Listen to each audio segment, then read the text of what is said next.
Hello everyone, good evening all of you. स्वागत है आप सभी का हमारे YouTube channel John of life science में। तो अपने जो आपकी सीरीज स्टार्ट कर रखी है top most important MCQ zoology for आपकी assistant professor exams and first year biology and जो भी आपके कॉम्पिटेटिव एग्जाम है related to biology and life science, ये क्वेश्चन उनके लिए काफी इंपॉर्टेंट है। इससे पहले अपने 3 सेशन हो चुके हैं ऑलरेडी। पार्ट 3 अपलोड कर दिया अपने, फर्स्ट सेकंड एंड थर्ड। तो अभी तक अपने 114 मतलब 114 क्वेश्चन अपन ने कंप्लीट कर लिए हैं। आज अपना थर्ड सेशन है। तो जिन्होंने प्रीवियस लेक्चर नहीं देखे हैं, एक बार आप जाके उनको देख लेना। ये जो क्वेश्चंस है आपके असिस्टेंट प्रोफेसर जूलॉजी, चाहे आप किसी भी स्टेट के एग्जाम्स के लिए अपियर कर रहे हो, दैट मीन्स आप चाहे एमपीएससी के एस्पिरेंट हो, चाहे आप आरपीएससी असिस्टेंट प्रोफेसर जूलॉजी के हो, या फिर आप हरियाणा वाले एग्जाम के लिए, या फिर जो भी आपकी फरवरी में एग्जाम होने वाली है उत्तर प्रदेश की, तो किसी भी स्टेट के असिस्टेंट प्रोफेसर जूलॉजी के अगर एस्पिरेंट हो तो वहाँ के लिए ये क्वेश्चंस आपके लिए जूलॉजी काफी इंपॉर्टेंट है, क्योंकि इन क्वेश्चंस को अपन डिटेल में एनालाइज कर रहे हैं। और आज का जो अपना सेशन रहने वाला है ये मोस्टली आपके एंडोक्राइन सिस्टम पे है। तो क्वेश्चंस खत्म होने के बाद में लास्ट के अंदर अपन एक छोटा सा सेशन रखेंगे जिसके अंदर आपके एंडोक्राइन सिस्टम को एकदम शॉर्ट के अंदर अपन सारा रिवाइज कर लेंगे, जो जो इंपॉर्टेंट चीजें हमारी। ठीक है, तो उसके अकॉर्डिंग आपका काफी इंपॉर्टेंट टॉपिक रहने वाला है। तो आप प्रीवियस लेक्चर को भी देखिए, इसके बाद इस सेशन को देखें, काफी आपको हेल्प मिलने वाली है आपके हर एग्जाम के लिए। आज का सेशन स्टार्ट करते हैं। Oxyphil cell and eosinophil cells are commonly found in which gland? दोनों का नाम देखना, ऑक्जीफिल सेल और इयोसिनोफिल सेल, ये दो सेल हैं, ये आपकी कौन सी ग्लैंड के अंदर मिलेगी? तो आपको सिंपल ध्यान रखना है कि जो आपकी पैराथायराइड ग्लैंड है उसके अंदर आपके ऑक्जीफिल सेल और इयोसिनोफिल सेल पाई जाती है। और ये इंपॉर्टेंट क्वेश्चन है, इस बार आपके आरपीएससी असिस्टेंट प्रोफेसर 2024 की जो एग्जाम हुई थी उसके अंदर क्वेश्चन आया था। तो ऑक्सीफिल सेल और इयोसिनोफिल सेल आपके किसके अंदर होगी? पैराथायराइड के अंदर। और पैराथायराइड से जो हार्मोन रिलीज होता है वो होता है आपका पैराथार्मोन। इसका काम आपके कैल्शियम मेटाबॉलिज्म के रेगुलेशन का।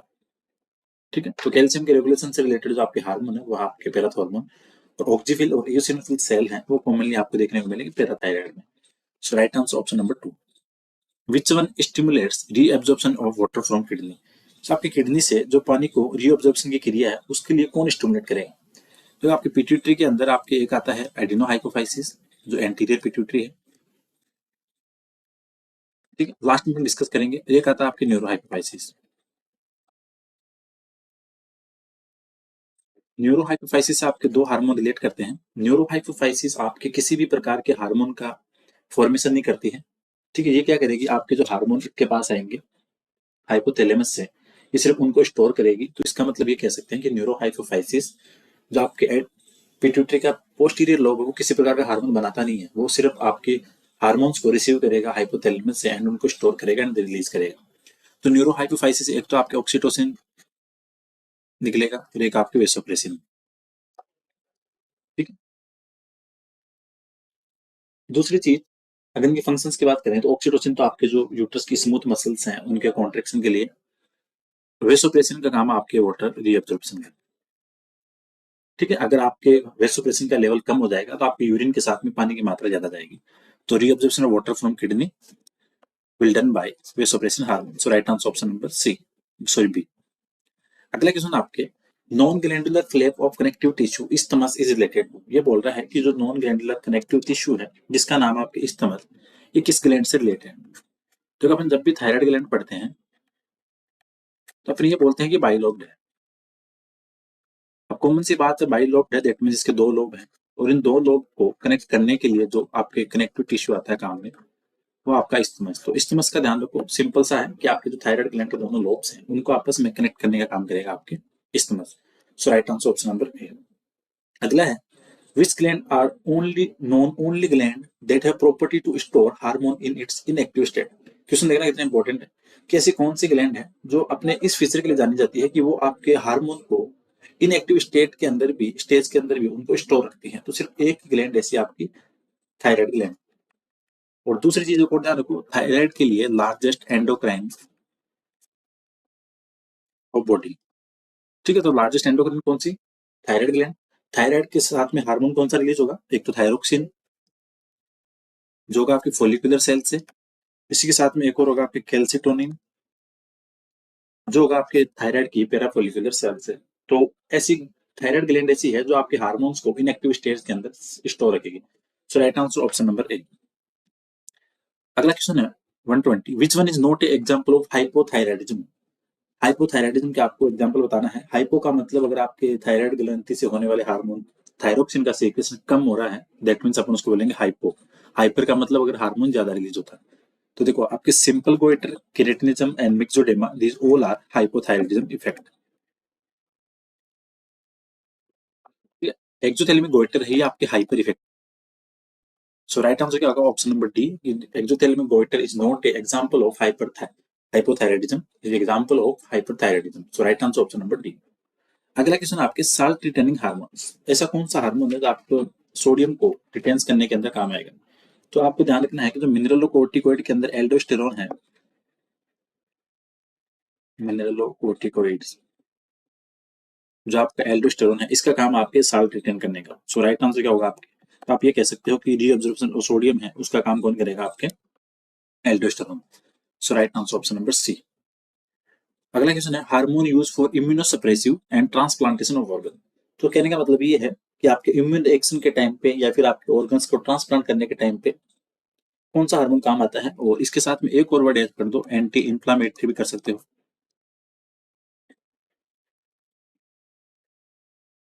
वो आपका हार्मोन है जो आपके ग्लूकोकोर्टिकोइड है, cortisol.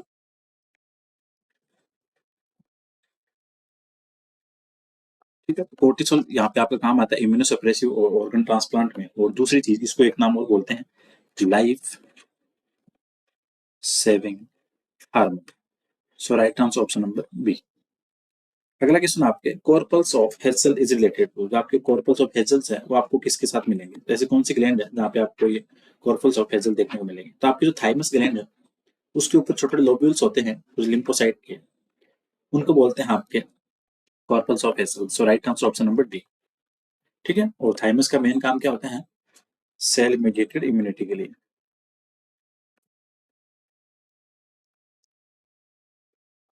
So right answer option number D. Which one gland provide cell mediated immunity and also promote antibody production? अभी बात की थी सेल मीडिएटेड इम्यूनिटी के लिए। तो सेल मीडिएटेड इम्यूनिटी और एंटीबॉडी प्रोडक्शन दोनों का काम हो पाएगा आपके थायराइड, सॉरी एक सेकेंड इसमें गलत, थायराइड की जगह आपको थाइमस करना है यहाँ पे। इसमें यहाँ पे ऑप्शन आएगा आपका थाइमस ग्लैंड। ठीक है, तो राइट आंसर क्या होगा आपका? Option number A, thymus. Thymus gland will responsible for provide cell mediated immunity and also responsible for antibody production. ठीक है, और थाइमस को एक चीज और ध्यान रखो, इसको बोलते हैं थ्रोन ऑफ इम्यूनिटी। और दूसरी चीज, इसको एक नाम और है training school of T lymphocyte.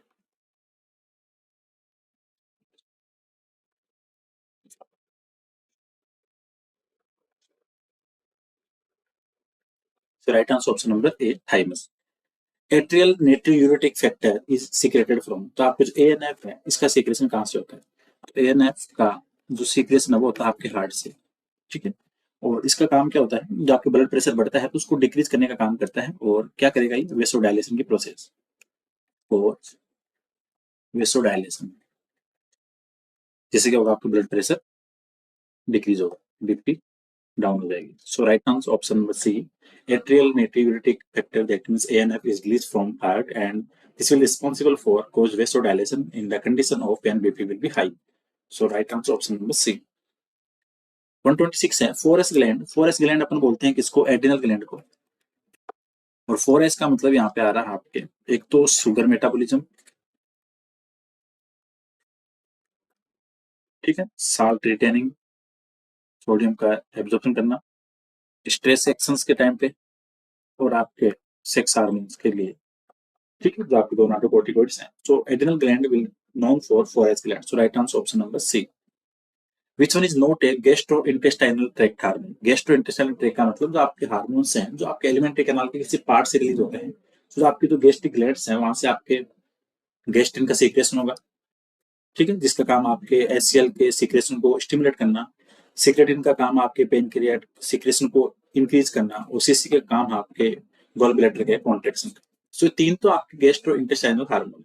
लेकिन जो इरिथ्रोपोइटिन है ये आपका सिंथेसाइज होगा फ्रॉम किडनी, जिसका काम आपके आरबीसी फॉर्मेशन को लीड करना। सो यहाँ पे राइट आंसर क्या होगा? Option number D, erythropoietin is not a hormone of gastrointestinal tract. So right answer option number D. 128 question आपके erythropoietin stimulate the formation of RBC secreted from. तो अभी अपन ने बात की इसका सीक्रेशन कहां से होगा, किडनी का, और फॉर्मेशन ऑफ आरबीसी को क्या बोलते हैं, इरिथ्रोपोएसिस। तो सिंपल ध्यान रखो, एग्जाम में क्वेश्चन आता है कि इरिथ्रोपोएसिस के लिए जो इरिथ्रोपोइटिन हार्मोन है वो कहां से रिलीज होगा, तो होगा आपके किडनी से। Right answer option number A. Diabetes insipidus is hypo effect of. तो डायबिटीज इंसिपिडस है वो आपके किसका हाइपो इफेक्ट है, जो ये आपके हाइपो इफेक्ट है न्यूरो हाइपोफाइसिस से होने वाले एडीएच, या इसको बोले वेसोप्रेसिन। ठीक है, तो राइट आंसर क्या होगा, ऑप्शन नंबर। अगला क्वेश्चन है pheochromocytoma is a tumour of. Pheochromocytoma एक ट्यूमर है जो एक नॉन कैंसरस है,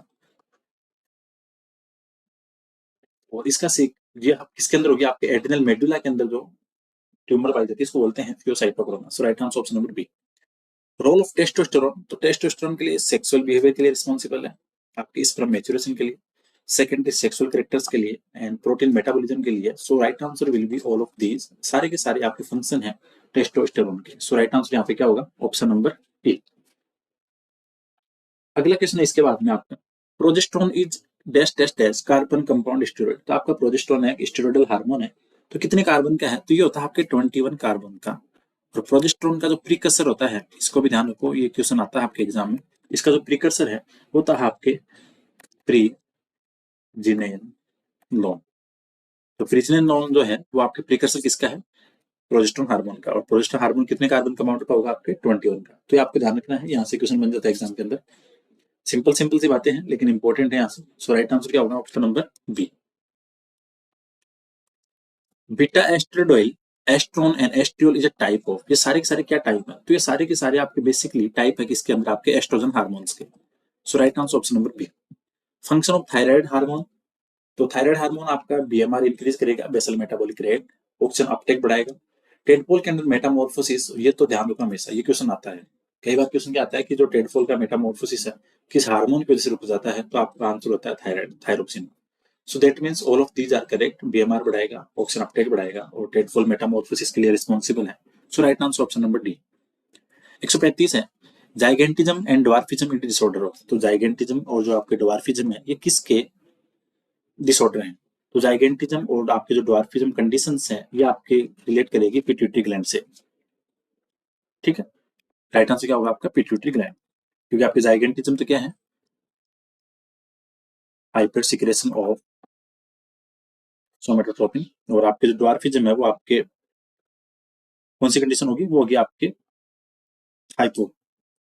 ठीक है, तो आपके जाइगेंटिज्म और जो ड्वार्फिज्म है ये आपके किससे रिलेट करेगी, ये होगी आपके पिट्यूटरी ग्लैंड के द्वारा। सो राइट आंसर यहाँ पे क्या होगा, ऑप्शन नंबर बी। तो ये थे कुछ आज की इंपॉर्टेंट क्वेश्चंस। अब इसी के साथ अपन थोड़ी सी और बातें डिस्कस करेंगे जो आपके एग्जाम के लिए इंपॉर्टेंट है, आपके ग्लैंड्स वाले पार्ट से। तो ये आपके अभी तक 135 क्वेश्चंस होंगे, तो जिन्होंने प्रीवियस लेक्चर नहीं देखे हैं एक बार आप जाके उनको जरूर देखना, आपको बेनिफिट जरूर मिलेगा इन चीजों का। ठीक है, अब अपन थोड़ी सी बातें कर लेते हैं आपके ग्लैंड्स को लेके जो काम की बातें हैं। तो एंडोक्राइन के अंदर सबसे पहले आपको ओरिजिन का पता होना चाहिए। एक सेकेंड, अब जो अपन डिस्कस करने वाले ये काफी इंपॉर्टेंट चीजें होने वाली है आपके लिए, ये सारी समरी आ जाएगी आपकी एंडोक्राइन की। तो पहले तो ओरिजिन का ध्यान रखो। ओरिजिन का ध्यान ये रखो कि एंडोट्रम से जो ग्लैंड बनने वाली है वो एक तो होगी आपकी थायराइड, पैराथायराइड, पेनक्रिया और थायमस। ठीक है, एंडोट्रम से ओरिजिन 4 का हो गया। फिर बात करें अपन एक्टोट्रम की, पेनियल और पिट्यूटरी। इसके अलावा बात करूं अगर मैं एक्टोमीजोडर्मल की, इसके अंदर आपका एक्टो का भी रोल है और मेजोड्रम का भी रोल है, तो वो हो गया आपके एड्रिनल ग्लैंड। ठीक है, ये बात हो गई। तो ये बेसिक बात थी आपके ओरिजिन को लेकर। पहले बात करें आपकी पिट्यूटरी ग्लैंड।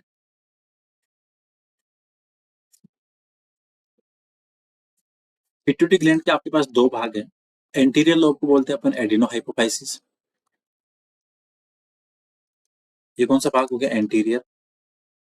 पोस्टीरियर को बोलते हैं न्यूरो हाइपोफाइसिस।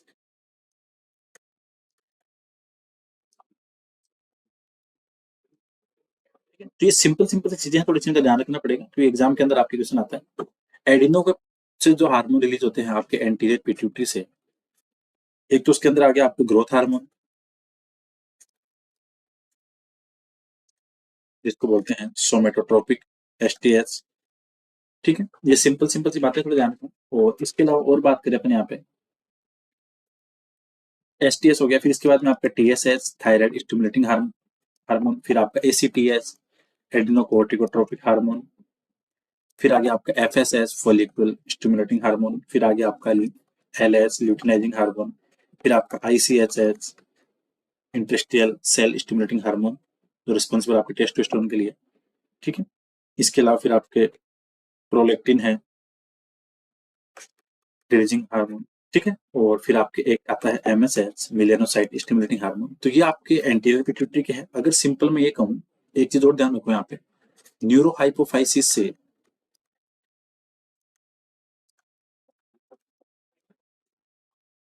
हार्मोन का फॉर्मेशन नहीं होता है, नॉट। इसके पास ओनली हाइपोथैलेमस से हार्मोन आएंगे,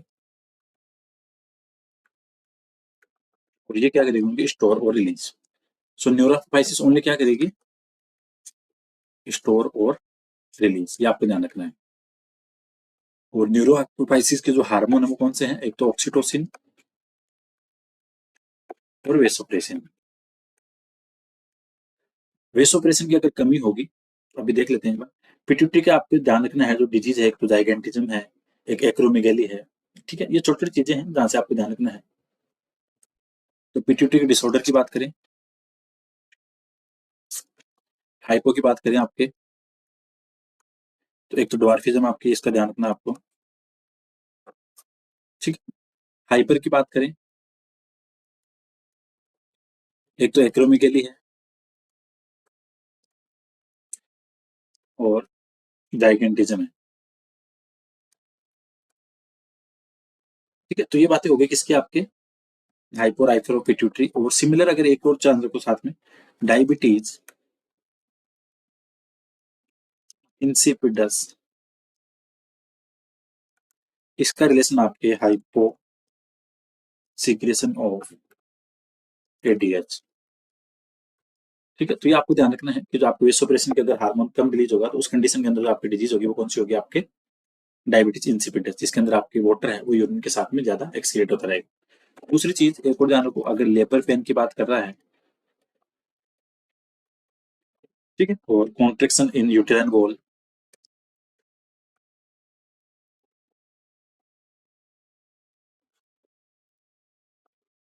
तो आपका हार्मोन आएगा ऑक्सीटोसिन। ठीक है, और ऑक्सीटोसिन का दूसरा नाम होता है पिटोसिन, ये भी ध्यान रखना। ठीक है, तो राइट आंसर क्या होगा यहाँ पे, सॉरी राइट आंसर क्या, लेबर पेन और कॉन्ट्रेक्शन यूटेराइन वॉल के लिए ऑक्सीटोसिन, और जिसको बोलते हैं पिटोसिन। तो ये आपका ध्यान रखना है। ठीक है, दूसरी चीज, ऑक्सीटोसिन को एक नाम और देते हैं मिल्क लेट डाउन हार्मोन। ये मिल्क इंजेक्शन में हेल्प करेगा, तो इसको बोलते हैं मिल्क लेट डाउन हार्मोन। होगी इसकी बात। दूसरी चीज, अभी अपन ने बात की कि न्यूरोहाइपोफाइसिस हार्मोन कभी बनाती नहीं है, वो आपके हाइपोथैलेमस से लेके आएगी। तो हाइपोथैलेमस के दो सेंटर होते हैं, उनका आप दोनों को ध्यान रखना है, जहां से आपके हार्मोन डायरेक्ट आते हैं। तो एक तो होता है सुप्रा ऑप्टिक न्यूक्लियस,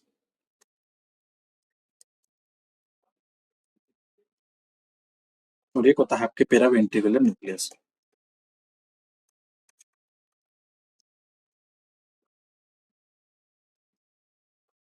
दोनों किसके न्यूक्लियस है, हाइपोथैलेमस के। यहाँ से आपका ऑक्सीटोसिन और वेसोप्रेसिन हार्मोन बनेंगे और जाएंगे किसके पास में, आपके पोस्टीरियर पिट्यूटरी के पास में। तो ये बात थी आपके पिट्यूटरी को लेकर। सिमिलर अगर बात करो थायराइड ग्लैंड की, यहाँ पे अपन शॉर्ट के अंदर सब चीजों को रिवाइज कर रहे हैं। इसके अंदर एक तो फोलिकुलर सेल है, जो हार्मोन रिलीज करेगी थायरोक्सिन। एक है पूरा पेराफोलिकुलर सेल, वो करेगी आपके कैल्शियम हार्मोन रिलीज। ठीक है, दूसरी चीज, लार्जेस्ट एंडोक्राइन ग्लैंड है,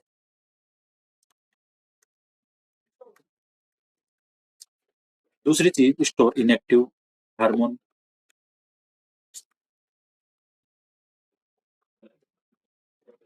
ठीक है, ये सिंपल सिंपल सी बातें थोड़ा इनका ध्यान रखना है। और कैल्सिटोनिन आपकी किससे बताइए? आपके पैराफोलिकुलर सेल से। और इसका काम क्या है? ये आपके कैल्शियम के मेटाबॉलिज्म से रिलेट करेगी। तो ये क्या करेगी? आपके जो कैल्शियम का लेवल है उसको थोड़ा डाउन करेगी। तो ये हार्मोन किसके एंटागोनिस्ट काम करता है? Calcitonin antagonist to parathormone. ये दोनों ध्यान रखना है, ये इंपॉर्टेंट है, ये क्वेश्चन आता है एग्जाम के अंदर कि कैल्सिटोनिन किसके एंटागोनिस्ट काम करेगा। तो ये काम करता है किसके? आपके पैराथार्मोन के पास, हाथ साथ में। ठीक है। दूसरी चीज, अगर थायराइड की मैं डिजीज की बात करूं, तो हाइपो इफेक्ट की बात करूं थायराइड के, तो सिंपल गोइटर। ठीक है। इसके अलावा इसमें मिक्सोडेमा, और इसके अलावा एक आते हैं आपके क्रिटिनिज्म। हाइपर की बात करूं, हाइपर के अंदर आपके आती है बेस्ट डिजीज, जो आपके नाम है किसका? एक्सोथैलेमिक गोइटर।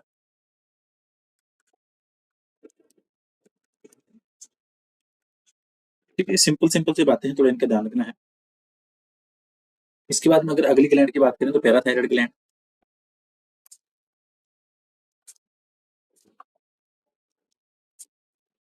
थायराइड के साथ में इस्थमस का जरूर ध्यान रखना, जो आपके बाइलोग को कनेक्ट करती है, तो थायराइड के साथ में ऐड कर दो इस्थमस फ्लेयर। इसके बाद में आपकी आती है पैराथायराइड। इससे हार्मोन रिलीज होगा, पैराथॉर्मोन। इसको बोलते हैं कोलिफ हार्मोन। ठीक है। और ये आपके एंटागोनिस्ट किसके काम करती है? आपके पैराथॉर्मोन के। जैसे आपका थायरोकैल्सिटोनिन क्या करता था? आपके कैल्शियम लेवल को डिक्रीज करता था, और ये आपका क्या करेगा? बढ़ाएगा। तो आपको सिंपल ध्यान रखना है। और इसके हाइपो और हाइपर सीक्रेशन की दोनों कंडीशन का ध्यान रखो। अगर हाइपो बात हो रही है, तो वहाँ पे डिजीज कौन सी होगी? हाइपोकैल्सिया, हाइपोकैल्सीमिया। ठीक है। आपके जो एक्स्ट्रा सेलुलर फ्लूइड है उसके अंदर आपके कैल्शियम का लेवल डाउन होगा। अगर हाइपर की बात करूं, तो जिसके अंदर आपके ओस्टियोपोरोसिस, जिसके अंदर आपके बोन्स है वो काफी वीक हो जाएगी। ठीक है। और इसके अंदर आपके अगर किडनी के अंदर ज्यादा कैल्शियम स्टोर होगा, तो आपके स्टोन होने के चांसेस है। तो राइट आंसर क्या? सॉरी, हाइपो की कंडीशन होगी हाइपोकैल्सीमिया, और हाइपर की बात होगी आपके ओस्टियोपोरोसिस।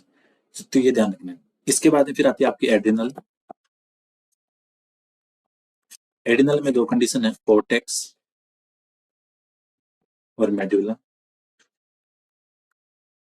ठीक है। दूसरी चीज आपको एड्रिनल का ध्यान रखना है, ये एक्टोमेसोडर्मल ग्लैंड है।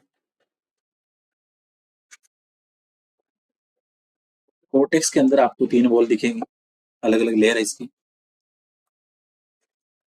जोना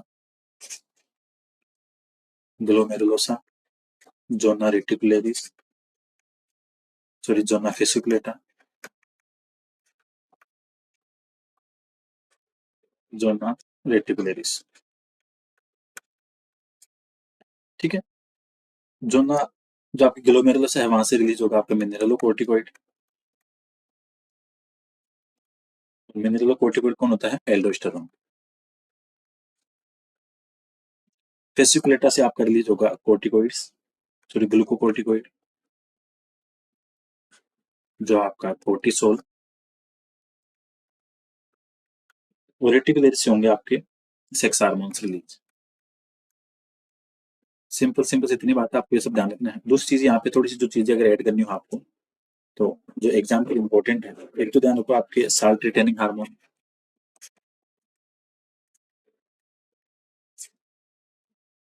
एल्डोस्टेरोन। ठीक है। दूसरी चीज life saving hormone,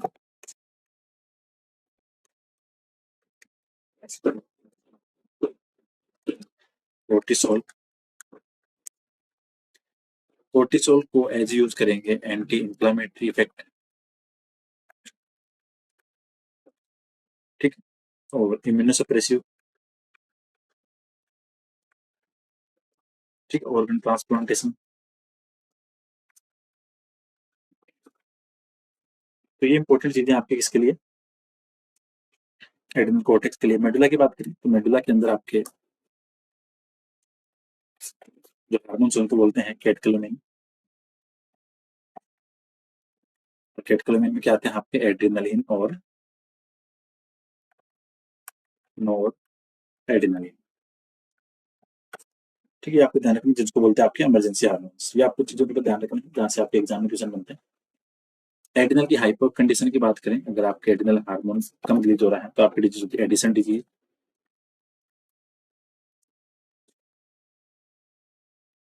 hyper effect की बात करूं तो वो होता है कुशिंग सिंड्रोम।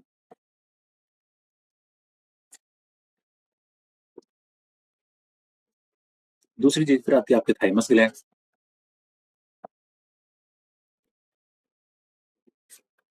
थाइमस ग्लैंड के साथ में आपको एक तो ध्यान रखना है कॉर्पल्स ऑफ हेजल्स। ये क्वेश्चन आता है एग्जाम में।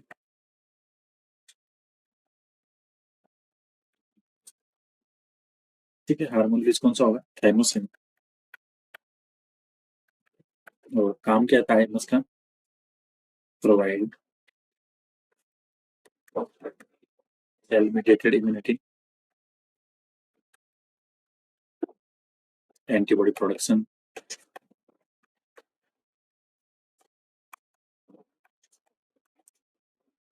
ठीक है, तो इंपॉर्टेंट चीज क्या आपके थाइमस को लेकर। पीनियल इसके बाद में। ठीक है, ये इंपॉर्टेंट चीजें हैं थोड़ी सी यहाँ पे, इनका ध्यान रखना जहाँ से आपके एग्जाम में क्वेश्चन बनते हैं। तो इसका काम है एक तो पिगमेंटेशन के लिए, मेटाक्रोसिस के लिए, कलर चेंज के लिए। और इसको एक चीज बोलते हैं ब्रेन सैंड। और ये सेक्सुअल बिहेवियर के लिए भी रिस्पॉन्सिबल है। ठीक है, पेनक्रियास की बात करें, जो आपकी हेटेरोक्राइन ग्लैंड है या फिर इसको मिक्स ग्लैंड ही बोलते हैं, पेनक्रियास।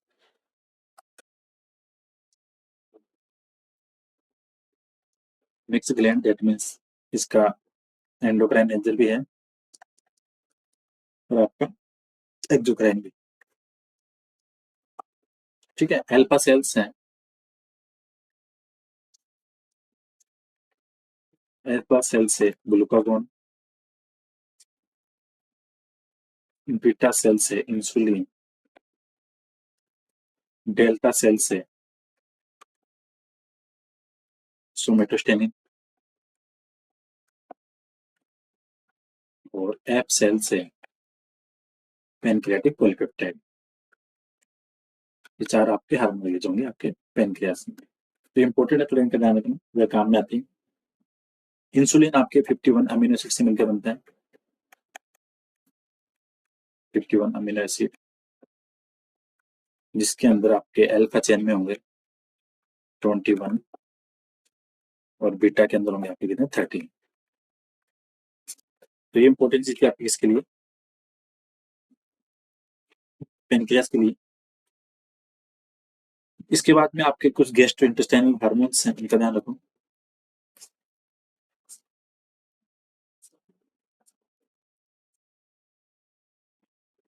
जो आपके गैस्ट्रो इंटेस्टाइनल ट्रैक्ट से रिलीज होंगे, एक तो इसमें आता है आपका सिक्रेटिन। इसका काम आपके HCl स्टिमुलेशन, उसके सीक्रेशन को स्टिमुलेट करेगा। ठीक है, दूसरी बात pancreas secretion stimulate.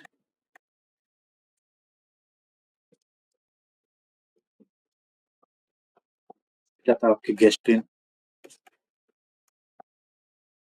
Stimulate HCl and pepsinogen.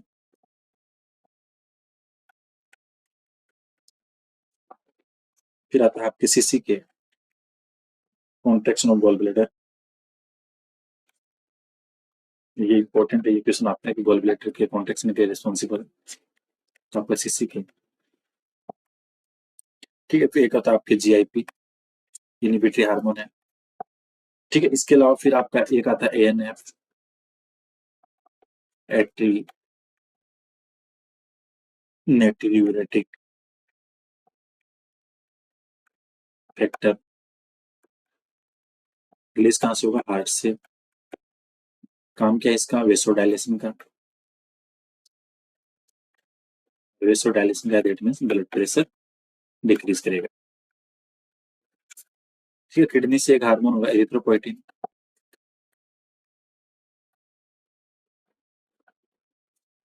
Kidney,